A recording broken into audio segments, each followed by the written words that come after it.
Здравейте, ученици! Здравейте, госпожо. Така, представяме домашната по история. Опитайте се да напишете писмо от името на чужденец, християнин, който преминава през българските земи през 15-17 век.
Заповядай, Вая.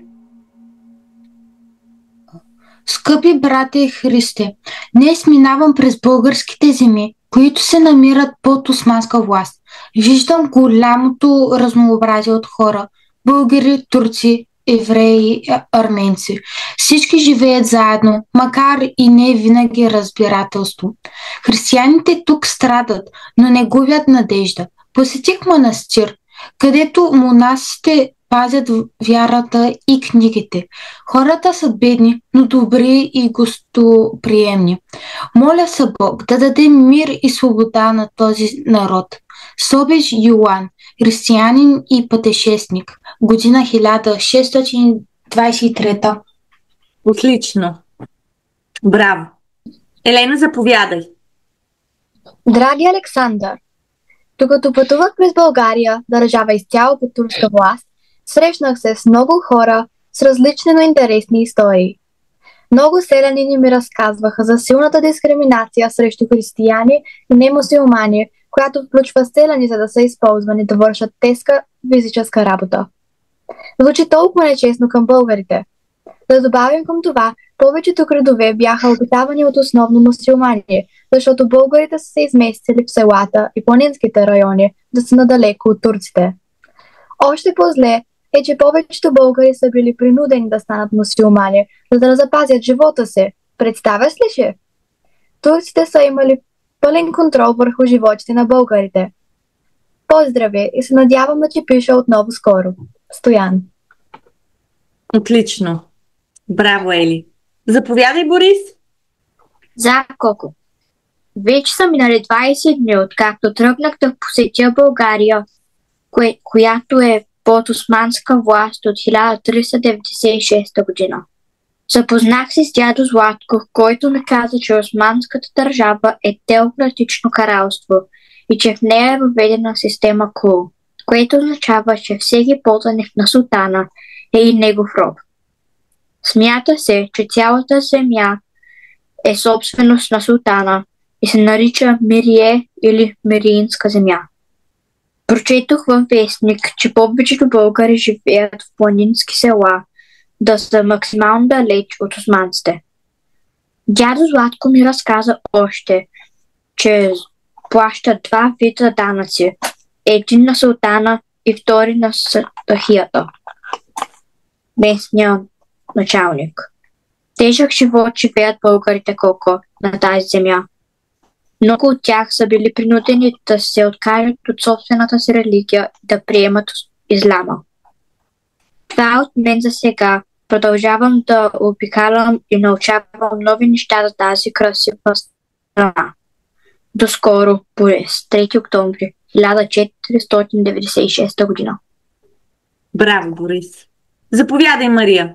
Драги Димитър, пак реших да посрещна България с усмивка, но тя бързо изчезна, като влезнах в Родопите. Каквото стана с милия Родоп е от турското робство. Все така любимата ми механа беше изгоряла. Красивата природа, зелените борчета, черни с оранжев пламък. Хората, стадото им избито за храна и децата им взети. Най-лошото беше насилството. Взимаха ги от родния град и ги биеха ден и нощ. Както влизах все по-навътре в България, хората се изнасяха в селата за сигурност. От местните чух, че имат два рая. Мюсюлманите имат права, а не мюсюлманите без права. Така българите ми казаха, че вече не са свободни хора и че вече еничари и спахите гледат милата България. Димитър, за тея хора аз се притеснявам и дано османската власт да изчезне завинаги.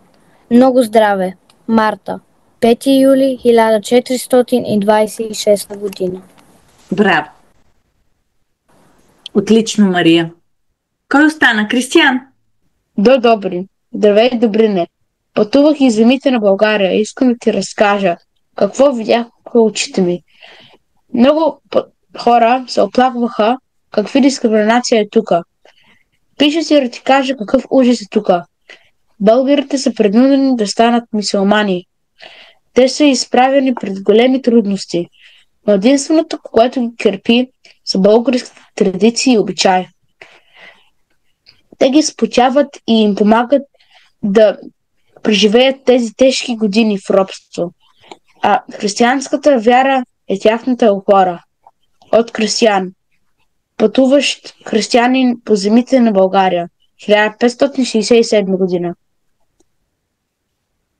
Благодаря.